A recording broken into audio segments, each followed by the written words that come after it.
What's up, y'all? Welcome back to the WNBA Sports Podcast.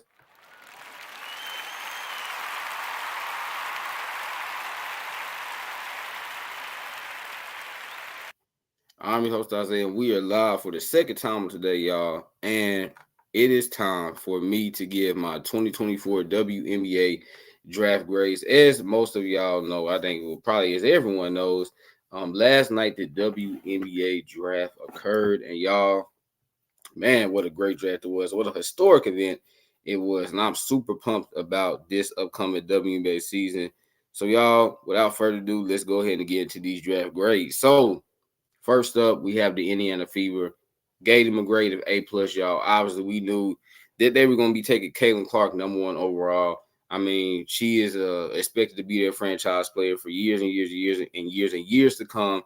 And I think she will be. I think she'll be an all-star her rookie season. But I like what they were able to get pick 15 with Celeste Taylor, guard/forward out of Ohio State, y'all. Now, Celeste Taylor is not a great three-point shooter at all, but she's an amazing defender. If y'all know anything about Lynn Dunn, their general manager, Lynn Dunn loves defense, and Celeste Taylor is an amazing defender. You're talking about, y'all, this year at Ohio State, she averaged 2.5 steals per game and almost a block per game. And Celeste Taylor is very athletic as well. So if she can just work on her three-point shooting, she could become a potential 3-and-D wing in the WA. And yeah, I mean, I really would love this for them if she can become a 3-and-D wing. She's 5'11", so good height, and like I said, amazing defender. And so if I was the Fever, I would just really try to develop her three-point shot because, man, her defense is already there. And then, y'all, at pick 27, they took Leilani Correa forward out of Florida. And Leilani Correa, she had an amazing year for the Florida Gators. Averaged about 17 points per game this year for them, y'all. And y'all know I'm a South Carolina fan, so I definitely know all about Leilani Correa and the job she did this year for Florida. But she's a high-scoring guard. I think she can guard about 2 or 3 positions. Solid three-point shooter, y'all, and can really attack the basket. I mean, I remember that in that game they played against that Florida played against South Carolina, y'all, and she went to the free throw line so many times that game, so she can drive the ball as well. And I think this is a potential upside pick right here because you're betting on that Leilani Correa, her best basketball is ahead of her. You know, this past season she kind of broke out, but if you're the Fever, you're betting on, hey, she is going to continue to get better, going to continue to grow. And if she does that, y'all, again, kind of like with Celeste Taylor, I mean, this is going to be a steal of a pick. So with the Fever, I think they hit it out the park and gave them an A+. Next up, we had the LA Sparks. Y'all, I think the Sparks, man, they had the best draft, in my opinion, of any team. As at pick 2, they took Cameron Brink, center out of Stanford. And y'all, that's what I had them doing in my mock draft. Take it, Cameron Brink. And it just makes so much sense. And I know they were very interested in Camila Cardozo. When you look at Cameron Brink, you're talking about a 6'4" center, y'all, that can guard multiple positions, has incredible defensive instincts, is one of the best shot blockers that I've ever seen in women's college basketball. And y'all, she has the potential to become a very great three-point shooter, which would be insane because you're talking about a girl that's 6'4" and can shoot threes at a high level. You're talking about Cameron Brink could potentially become the best center in the WNBA because of her skill set and her, y'all. She has a very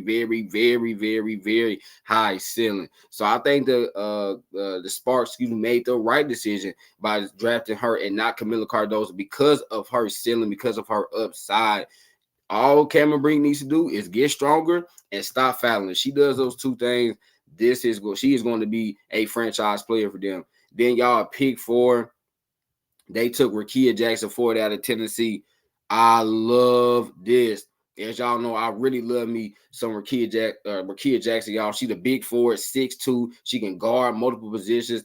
And when it comes to her scoring ability, her bag is deep because she can shoot it from 3, even though she needs to get more consistent there. But she can shoot it from 3. She can post up, and she can get to the basket. And I think she has the best mid-range game of any player in this draft class. So you're talking about, y'all, the Sparks in one draft class literally just got their potential franchise center and their potential franchise small forward in the same draft class.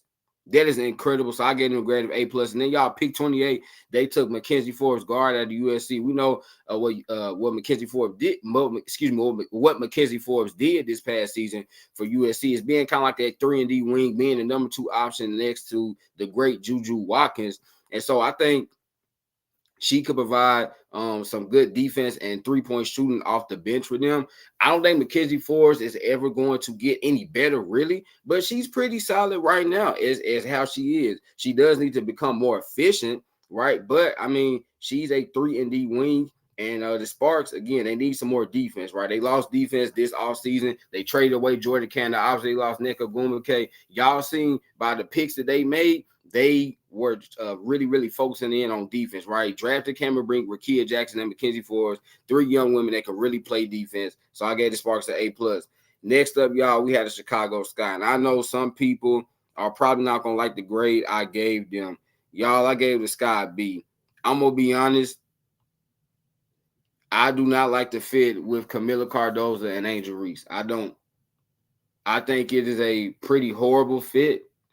You're talking about 2 players that are not mid-range shooters. Now, Angel Reese has shown occasionally she can hit a mid-range shot, but she's not done it consistently. So if you're the Sky, you need Angel Reese to become a really solid shooter. Now, she never has to become a great one, but she needs to become a pretty solid shooter. Because if she doesn't, we already know Camila Cardoza she's a non-shooter. But if Angel Reese cannot expand her game, oh, y'all, we're going to look back and say, why in the world did y'all not take Rakia Jackson? Because you're talking about right now, Camila Cardoza and Angel Reese, both of them, y'all, are going to be playing inside the paint. So the Sky, their floor spacing is going to be horrible. Like, seriously, that paint is going to be clogged up. So I don't know how in the world Marina Mabry, Dana Evans, I don't know how they're going to be able to attack the basket when Angel Reese and Camila Cardoza, both of them are literally going to be sitting in the paint, right? Because neither one of them can space the floor right now. So you have to put them in the paint, because if you try to say, hey, Angel, just sit in the corner for threes, man, teams are not going to respect her, obviously, because, Angel Reese is a non-shooter right now. This is one of those cases, y'all, where I like the players, but I don't like the fit. Okay, I really love me some Angel Reese. The fit next to Camila Cardoza is very questionable, right? Camila Cardoza is 6'7". She's a throwback center. And I'm not saying throwback centers cannot have success in today's game, but y'all, let's be honest, okay? The NBA has been like this for a few years, and now the WNBA, it has become like this. A pace and space game, right? That's what it's about. You have to be able to push the tempo, and you got to be able to space the floor. And the teams that do that have the most success. Look at the Aces. That's what makes the Aces so dangerous, right? Because you got Asia and Candace Parker like in the inside, and then you got Kelsey Plum, Jackie Young, Chelsea Gray, right? Alicia Clark coming off the bench. All those young women hitting threes. So that's what makes them so dangerous. Because, yes, they do have the interior presence, like I said, with Candace Parker and with Asia Wilson. But they also have a lot of shooters around them. Right, it seems like the Sky are committed to playing kind of inside bully ball. Again, if this was maybe still the 90s, if this was the early 2000s, you could do that. I just really, really, really have a hard time believing that that's going to work in today's game, seeing that it's all about pace and space. Right, and if you cannot space that floor, you're going to have a hard time scoring points, y'all. So that's my thing with this guy. And then at pick 13, they took Brianna Maxwell. Now, this pick really didn't make sense to me. Here's the thing. She can score and she can shoot it, which is good, right? Because they need some shooting. But I think they reached for her, y'all. So the Sky, here's the thing. Obviously, this was not a horrible draft. This wasn't a bad draft. But the fit with Camila Cardoza and Angel Reese, I don't like. That's why I only gave them a grade of B. Next up, y'all, we have the Dallas Wings. And I love what the Wings did. At pick 5, they took J.C. Sheldon, guard of Ohio State. And, y'all, I had them taking J.C. in my mock draft. I mean, you're talking about J.C. Sheldon. She fits this team to a T, y'all. I mean, she really, really, really does. You're talking about a 5'10" guard that can shoot the ball, that can play off the ball, and is a really, really, really great defender. I think JC Sheldon, because of her height, she's not like the biggest. She doesn't have the biggest frame, but because of her height, she'll be able to guard multiple positions. And what did the Wings need? They needed more backcourt scoring and they need more backcourt scoring, and they needed more 3-point shooting. As y'all know, last season they were the worst 3-point shooting team in the league. They only shot about 31% from three. Well, JC Sheldon shot 37% from three on 5 attempts last season at Ohio State. So she helps them in that department. Then also, y'all, they needed somebody that can provide them some two-way ability. Because right now, when you look at the Wings, in their backcourt, they have Veronica Burden, but Veronica Burden is just a defender. They have Crystal Dangerfield. Well, Crystal Dangerfield is just a scorer. She's just an offensive player. But now with JC Sheldon, you get the best of both worlds. You get a two-way player. And y'all, when I did my scouting report on her, one of the things I wrote about JC Sheldon is that she's the ultimate leader. Like, she led Ohio State to a lot of wins when that was not a great team. She led them right to the Elite Eight. And I just really love this fit for them. They needed a point guard. But not just a point guard. They needed a point guard like JC Sheldon, even though she's more of a combo guard. But they needed somebody like her that does not need the ball in her hands to be successful, y'all. I also in my mock draft, I call her a low maintenance player, and she is, meaning she doesn't need the ball in her hands to be successful, right? She can play out the ball, which is perfect because Dallas already has a lot of scores. They have a lot of ball handlers with Enrique, with Natasha Howard, with Satu Sabally. They don't need really any more ball handlers. They just need a perfect 3-and-D point guard or 3-and-D combo guard that can shoot it at a high level and can defend at a high level, and that's what JC Sheldon does. You look at pick 9, y'all, they took Carla Liet, guard out of France, and this is an upside pick, right? I actually had them taking her in my mock draft. This is kind of crazy, but huge upside, right? 5'9" guard. She's not a great shooter, but she can really play make. She can get downhill, and she probably won't play this year, with her being in France, but this is a pick that's for 2025, 2026, so forth and so on, right? So on and so forth, excuse me. So when you look at the Dream, at the Wings, and also y'all at pick 33, they took Ashley Owusu, guard out of Penn State. I wouldn't expect major things for her, but I will say this. Y'all remember back in 2022 when she was at Maryland, Ashley Owusu was seen as one of the better shooting guards in the nation. So if she can get back to that level, maybe the Dallas Wings could have something. But I would look at the Wings, though, I'm just like, now this roster looks very good. Because as starting lineup, this would be my starting lineup.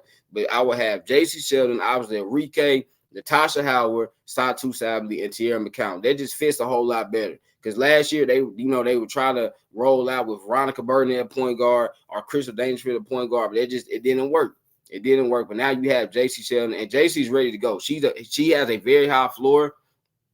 So I don't see her being a bust at all because she just does too many things that are really good to great level. Really love what the Dallas Wings did. I gave them an A. The only reason I had to give them an A+ really is because of Carla Liet, because we don't know when she's going to be able to come over. Sometimes, y'all, the players can't even come over the next year. Like we seen, like with Liz Cambage, right? When Liz Cambage got drafted, we saw like it took her 4 or 5 years before she even came over here. So sometimes situations like that can happen. That's the only reason I gave it an A, not an A+.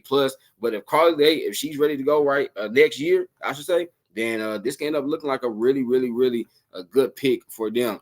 Next up, y'all, we had the Washington Mystics, and the Mystics took who I believe might be the most underrated player in this draft class. It's crazy saying that. I just don't feel like a lot of people talked about Aaliyah Edwards the way they should. But, y'all, they took Aaliyah Edwards at pick 6, forward out of UConn. And yesterday, if y'all watched my my scouting report I did on Aaliyah Edwards, man, I said that the biggest thing I think that I love about Aaliyah Edwards, because obviously everyone knows she's an amazing player, but what I really love about Aaliyah Edwards is her personality and her ability to get along with anyone. She is very, very, very mature beyond her years. Very rare that you see it, y'all. She's only 21, but Aaliyah Edwards, she carries herself like she's in her 50s or 60s. This is a plus. You look at the Mystics, right? They lost Tasha Cloud. Elena De La Dame, we really don't know if she's ever going to come back or not. And so they need to kind of rebuild their team, rebuild their identity.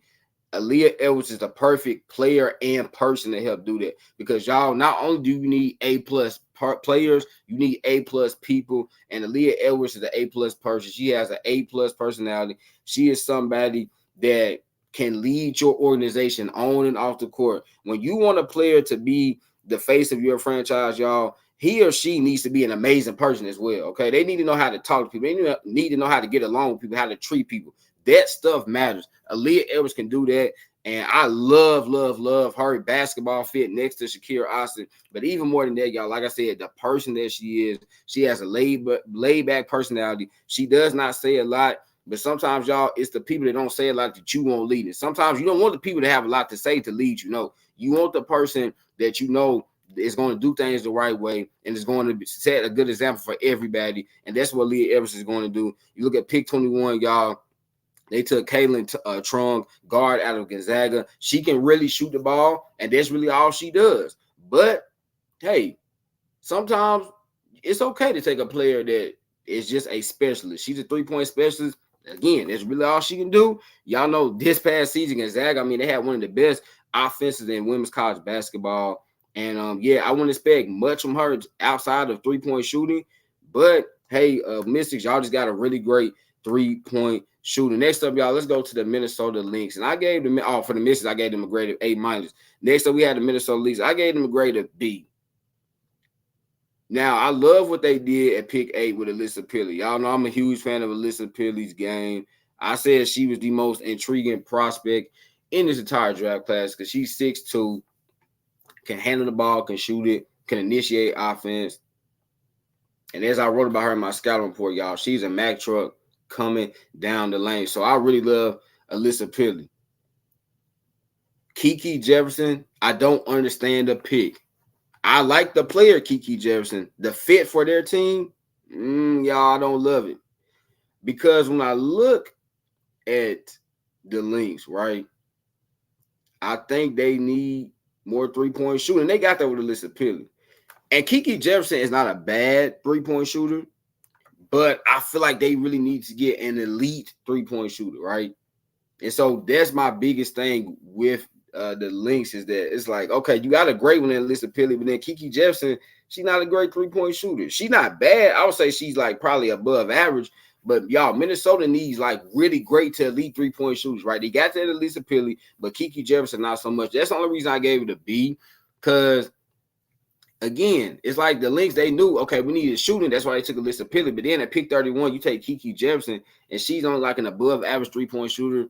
Doesn't make a ton of sense. This is a Minnesota team, y'all, that really doesn't have a lot of needs on their team, right? They got Diamond Miller. They got Nafisa Collier. They brought in Tisha Heidemann. They brought in Courtney Williams. They still got Kayla McBride. So they don't really have a lot of needs. Just don't understand this pick. But, I mean, hey, Cheryl Reeves, she's shown for years that she just knows how to make things work. I mean, even last year, I still can't believe they made the playoffs last year with that roster they had. But I think this roster is definitely better this season. So I know Minnesota's going to be even better than they were last year. Next up, y'all got Connecticut Sun, and I gave them a grade of A-. I really like what the Sun did, particularly with their first two picks. So y'all pick 10. They took Layla Lacan, guard out of France. And when I look at Layla Lacan, y'all, she's a 5'11" guard, very crafty, is an amazing defender. She averaged 3 steals per game this year in France. And she's a big guard, y'all, like 5'11". Like, y'all look at her highlights, she looks bigger than 5'11", in my opinion. But it has her listed height at 5'11". But she's 5'11", like I said, she's crafty. She can really finish around the rim and is an amazing defender. And what's one thing y'all know about the Sun? They play defense now. They got Alyssa Thomas. They got Bree Jones. They got DeWanna Bonner. Y'all, those women play defense. Connecticut, that's what their identity is. It's all about toughness. It's all about grittiness. And it's all about playing defense. Layla Lacan, that's what she does. She can play defense. And I love this pick for them. This is an upside pick. This is one of those picks. Again, she probably not going to be here this year, but for the next years to come, she should be here. And you're looking at the Sun, y'all. This is a team that is older, right? DeWanna Bonner is getting older. Alyssa Thomas, still young, 32. We don't know what the Sun are going to do for the future because, this is a different team. I think they're going to probably start kind of changing the way this team looks. We know for the last 5 years, they've been really all about being a paint team, being an interior team. I think they could change to maybe be more of a three-point shooting team. So, and she also can shoot. Layla Lacan can also shoot as well. So I think this is more about looking towards the future than the present right now. Because the Suns are still a great team, but they do have a lot of players that's contracts is going to be expiring at the end of this coming up season. So I think they're looking towards the future. And then y'all pick 19. They took Tiana Jackson, 6'6" center out of Kansas. I really like Tiana Jackson a lot. She's kind of similar to Camila Cardozo in the sense that they're both throwback centers, neither one that can like shoot or pass or dribble. You know what these centers are doing nowadays. But she is insurance in the case that Brianna Jones is not ready to start at the beginning of the season, right? Because we know Bree Jones last year, she tore her ACL. So she's not ready to go come next month, where Tiana Jackson can easily fill that void. Now, I don't know if they're going to start Olivia Nelson-Adota. They probably will if Bree Jones not able to play. But Tiana Jackson, I really think, y'all, with her skill set, she's ready to go right now. She's an amazing defender, amazing shot blocker. She reminds me of DeAndre Jordan, right? Like, she knows what she does well. She knows what she cannot do well. You're never going to see Tiana Jackson, like, try to shoot threes or try to dribble the ball or any of that fancy stuff. She knows, hey, I'm a throwback center. I play defense, I rebound the ball, I block shots, and then when they passing me in the paint, I make my layups and I don't miss them. Like, she knows what her job is, and she does it very well. She had a really good game against USC in that round 32 game. I don't know if anyone watched that, but really good game, man. She had a really good game against Raya Marshall, USC center. So I really like Tiana Jackson. The other two players, y'all, Helena and Abby, I don't even think they're going to make the roster. I don't really know why Connecticut took two guards. Like, you already took Layla LeCon, a guard, so why would you take two other guards? But they still get an A- because I like Layla LeCon and like Tiana Jackson. All right, y'all, so let's get into the next wave of teams. And we got the New York Liberty. And Liberty fans, it's going to seem like I hate y'all, and I don't, okay? It's going to seem like I don't like what y'all did. And I do. But, y'all, I gave the Liberty a C-. And really the reason I gave them a C- is because I think for the Liberty, this isn't what they needed. At pick 11, they took Marquisha Davis, guard out of Ole Miss. Marquisha Davis is very athletic, great defender, not a bad mid-range shooter, right? But, y'all, she's a very bad three-point shooter. You know, Marquisha Davis shot like 23.5% from three this year. Not great at all. And when I look at the Liberty, you know, I think for them, yes, you needed more defense, but you also need somebody that can stay on the court, y'all. And Marquisha Davis, with her lack of three-point shooting, man, I just worry, can she stay on the court? Because her defense is there. Her athleticism is there. She's also really good in transition. But will her shooting keep her off the court? And that's my biggest thing with her, right? It's the shooting. And for the Liberty, again, y'all need a defense and you got it. But, man, you better hope Marquisha Davis is an all-world defender. Because if she isn't, and we know she's not a great shooter, at least she's not a great shooter right now. So if she never becomes a great shooter, and all she is just a defender, this could end up coming back to hurt y'all big time. You look at pick 17, y'all. They took Esmery Martinez forward out of Arizona. Now, she has good size from the forward position. She can shoot a little bit, you know, just a little bit. Really, really good defender. Really good defender. And I think she can guard multiple positions as well. Like probably guard, point guards through, I would say, small forwards, power forwards. Not a bad rebounder either.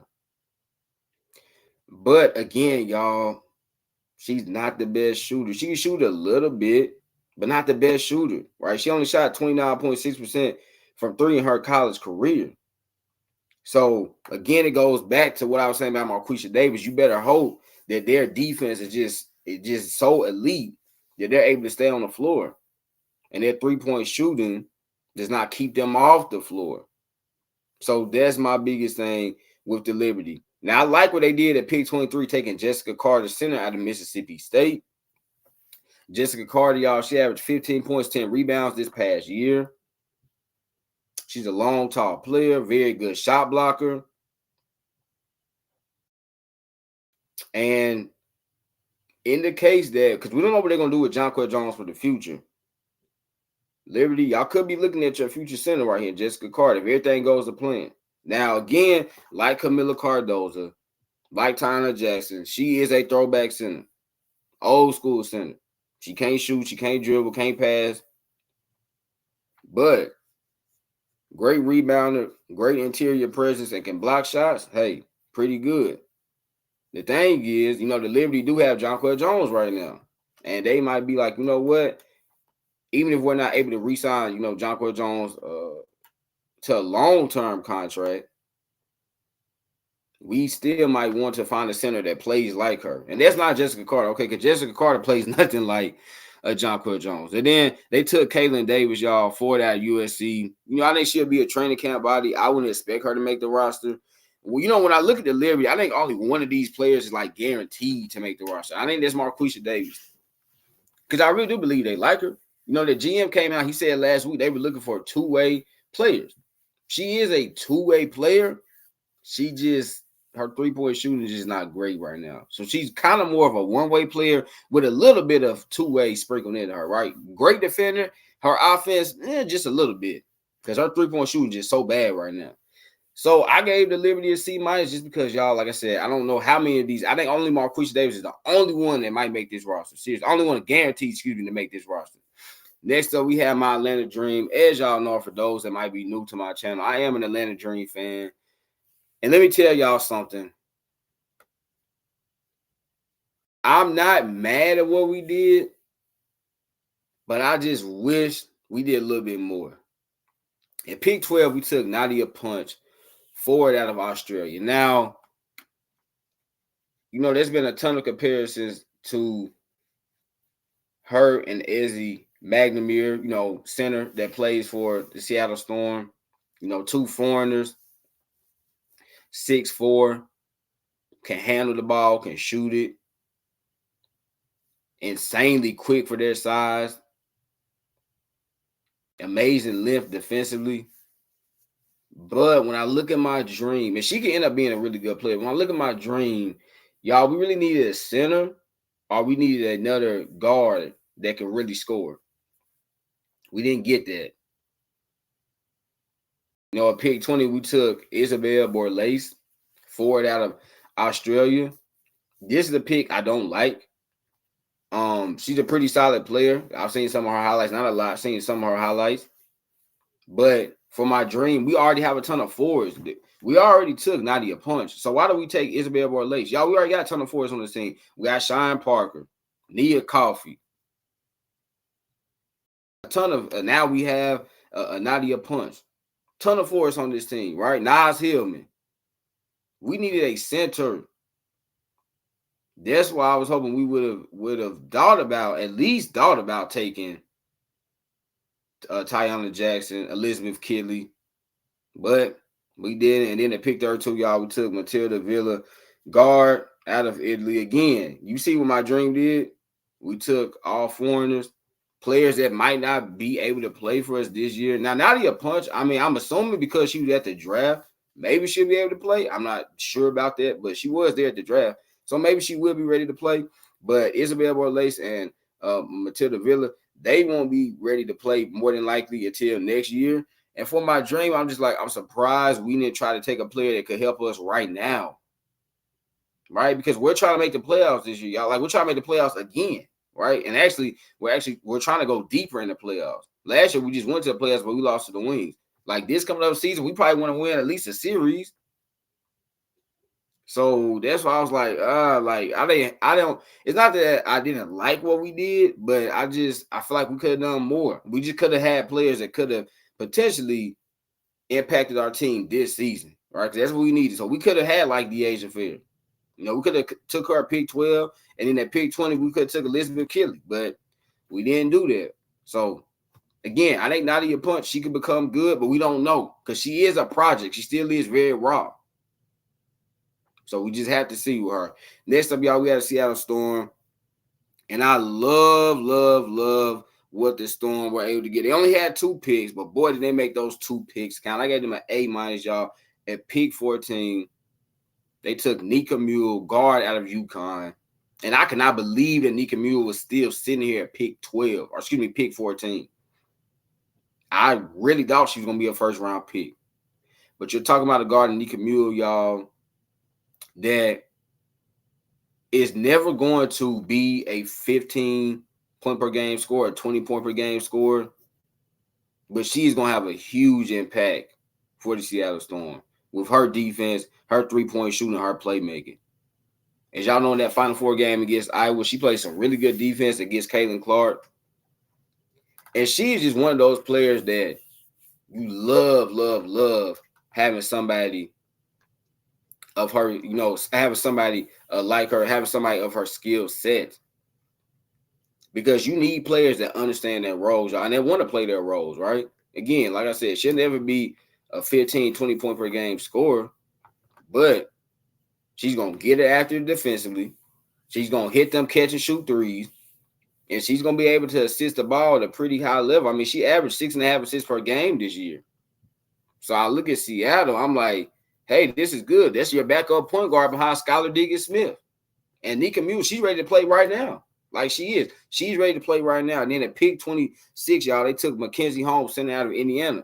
This is a value pick, right? Mackenzie Holmes was the best player for Indiana this past year, averaged about 17 points, 6 rebounds.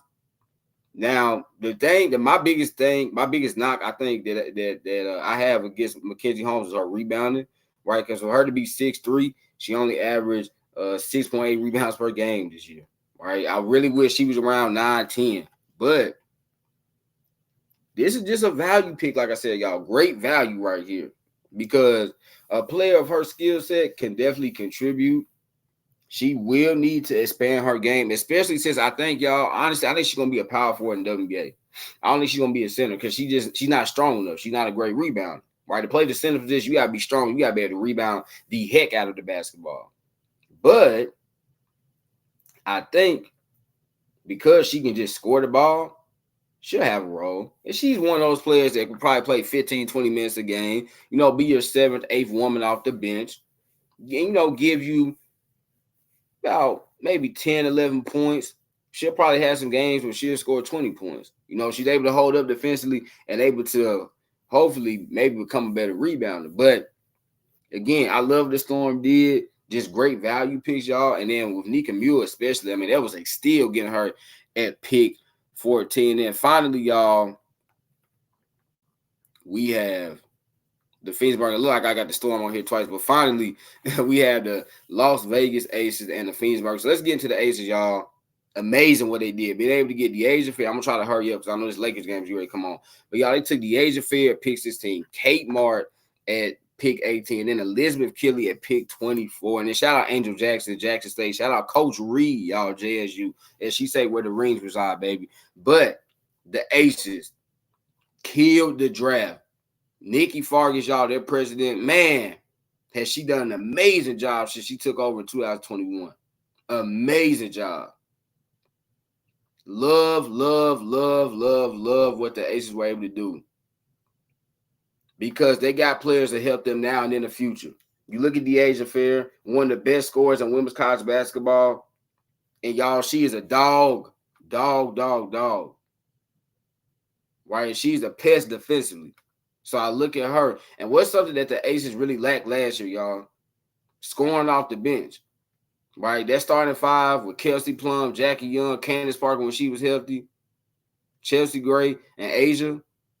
All of them can score, but off that bench, don't have a lot of bench scoring, right? Alicia Clark, but other than that, you don't have that. Sydney Colson, Kirsten Bell, you need some more scoring. Now you got that with the Asia Fair. And now, y'all, this is going to be able to potentially help Kelsey Plum and Chelsea Gray get more rest during the regular season because you got a young woman in the Asia Fair that can come in and get buckets. You look, they took Kay Mart. Love this, y'all. She reminds me a lot of Alicia Clark, who they have on their team right now. A 3-and-D wing. Can lock up your opponent's best player. It can hit threes at a high level. And we know Alicia Clark, she's getting older. So when she retires, boom, now you got your Alicia Clark replacement.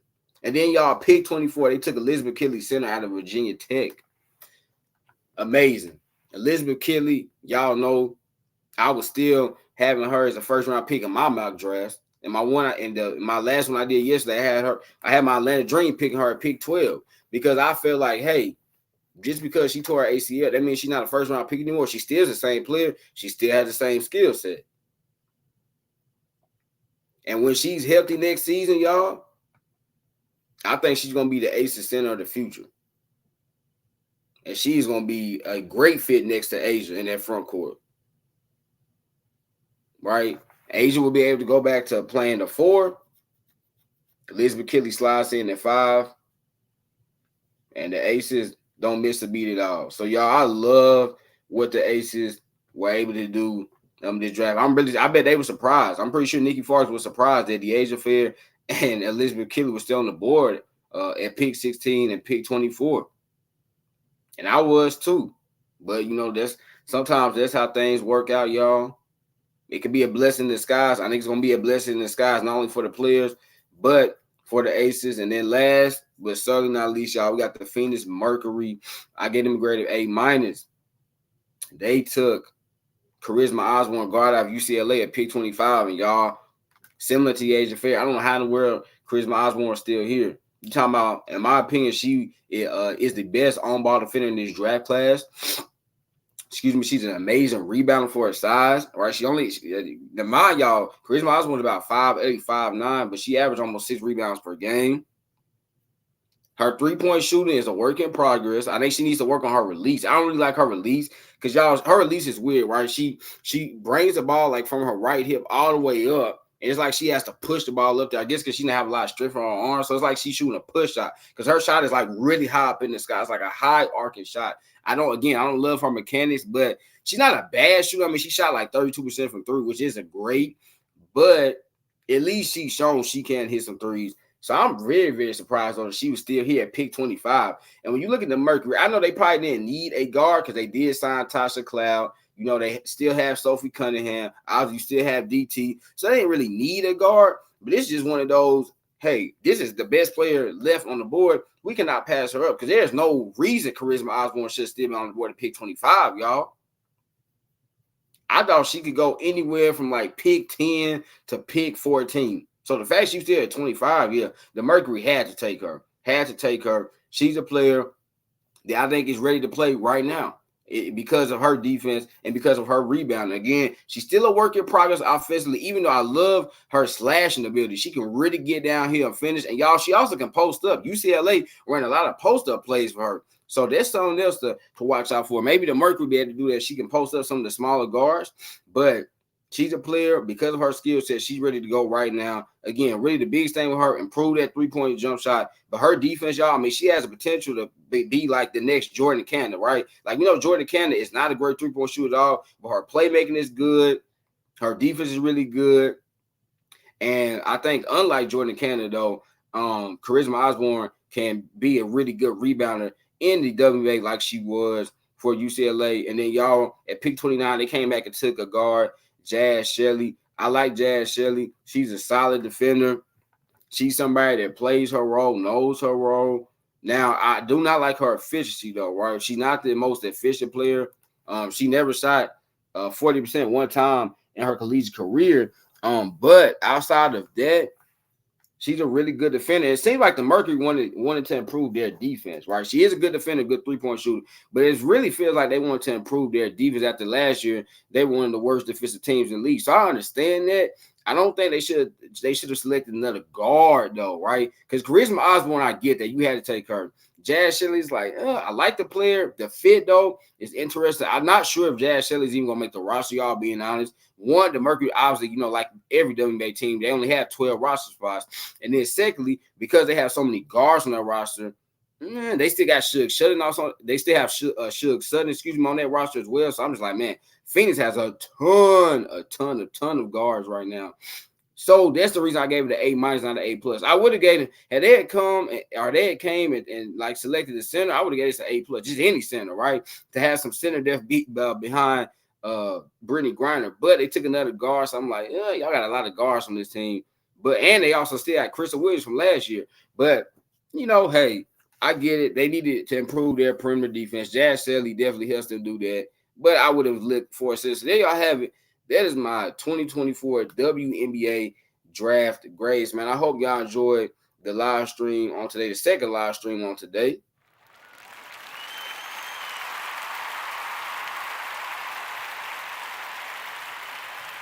Yeah, y'all had a lot of fun watching the draft on last night. As y'all know, that the season is starting May 14th. I think I told y'all this yesterday, but I want to repeat it again. And also, y'all, I'm going to be doing a ton of WNBA content. Okay, so just be ready for that too. Once this season gets started, I might try to do like some team previews and all that stuff.